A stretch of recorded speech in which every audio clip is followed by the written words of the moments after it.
Fala pessoal, boas-vindas a mais uma análise do nosso material.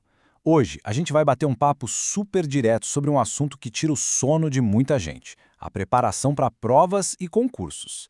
Imagina só aquela cena clássica, passar horas e mais horas lendo pilhas de apostilas, resolvendo lista atrás de lista e aí bater aquela exaustão terrível por não ver o rendimento subir nos simulados. É como nadar contra a maré, né? Mas e se o problema não for a sua falta de esforço? E se, na verdade, a bússola estiver apontando para o lado errado?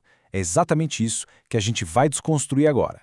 Vamos assumir a postura de quem já trilhou todo esse caminho, de quem já foi aprovado e sabe exatamente onde estão as pedras e os atalhos dessa jornada. E isso nos leva direto para essa grande pergunta: por que tanta gente incrivelmente bem preparada acaba reprovando? Sério, a gente tem essa ideia muito enraizada na nossa cultura de que suor puro, madrugadas em claro e a leitura de milhares de páginas vão, magicamente, garantir o nome no diário oficial. Mas quando a gente olha friamente para as listas de aprovados, a história é bem diferente. Muita gente com a mente brilhante, pessoas que dominam a teoria de cabo a rabo, simplesmente congelam na hora de marcar a alternativa correta na questão. Por que será que isso acontece? Bom, a resposta é até um pouco dura, mas super libertadora. O problema não é o seu esforço, é a sua direção. Quem está começando no mundo das provas costuma achar que não está se dedicando o suficiente.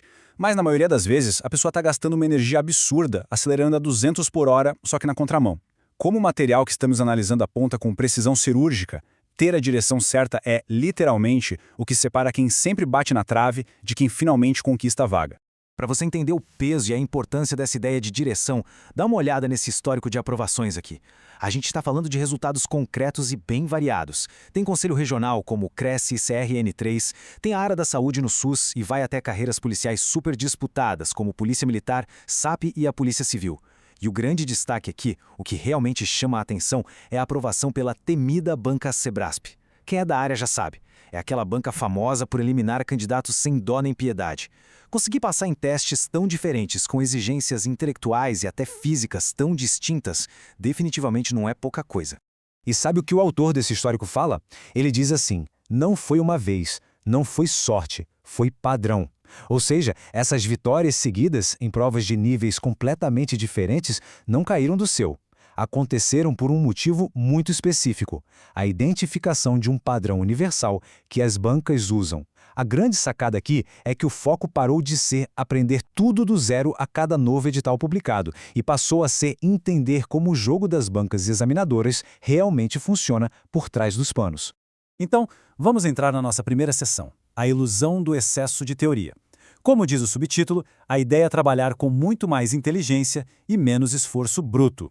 É aqui que a gente chega no coração da nossa estratégia de hoje. Existe um abismo entre duas formas de pensar.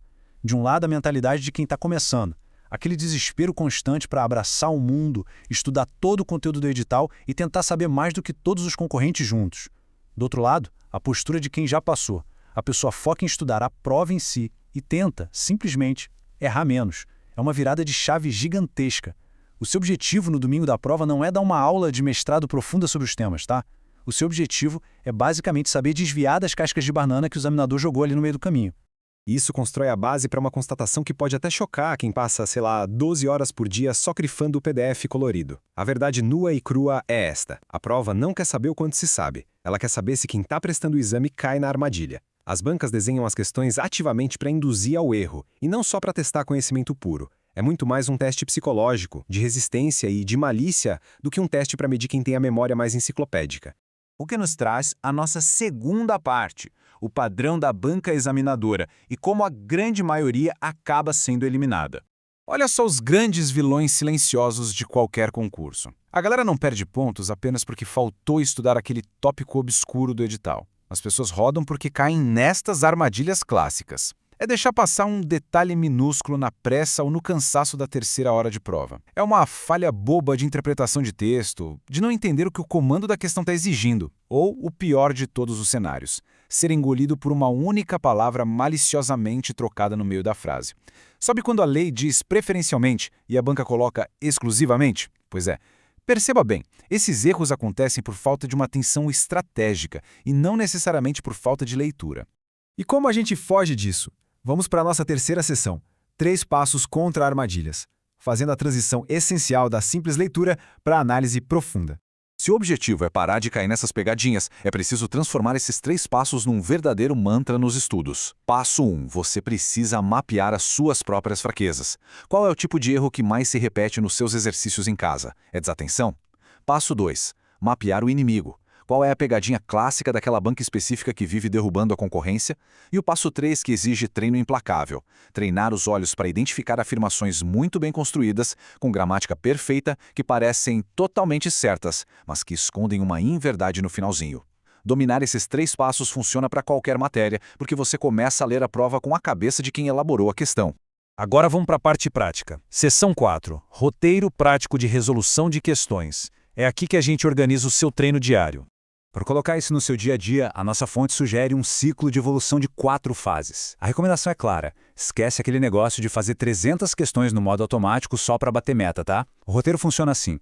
Fase 1. Você usa as questões não para massagear o ego, mas para diagnosticar friamente onde estão as suas lacunas. Fase 2. Fundamental, você para tudo e mapeia o local exato do tropeço. Fase 3. E essa disparada a mais negligenciada, você investiga profundamente o porquê daquele erro bobo. Aconteceu por falta de atenção ou pressa? E, finalmente, fase 4. Com essa informação na mão, você faz o ajuste cirúrgico da estratégia. É aí e só aí que você começa a competir de verdade. A qualidade do seu treinamento sempre vai superar a mera quantidade. O resumo da ópera e o conselho mais sincero que um aprovado pode dar é esse aqui.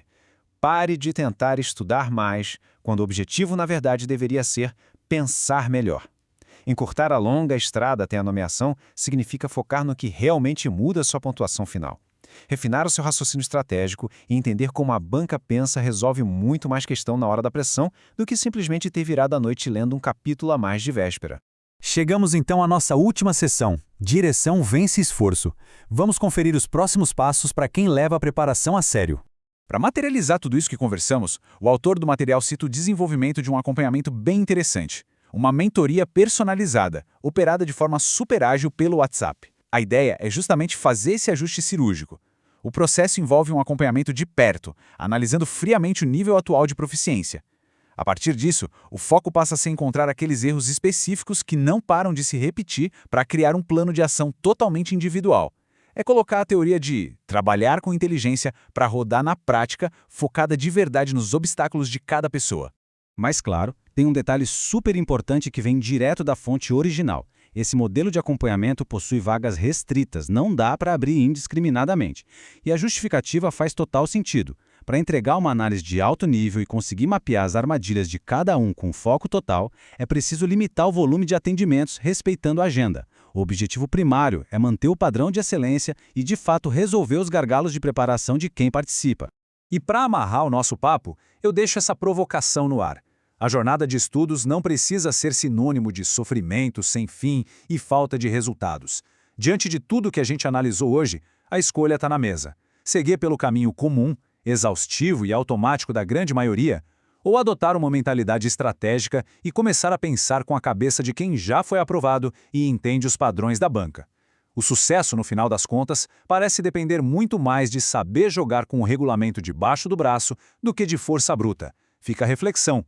Foi sensacional destrinchar essas estratégias hoje, e eu espero de coração que isso traga uma bússola nova e muita direção para os estudos. Um grande abraço e a gente se encontra na nossa próxima análise.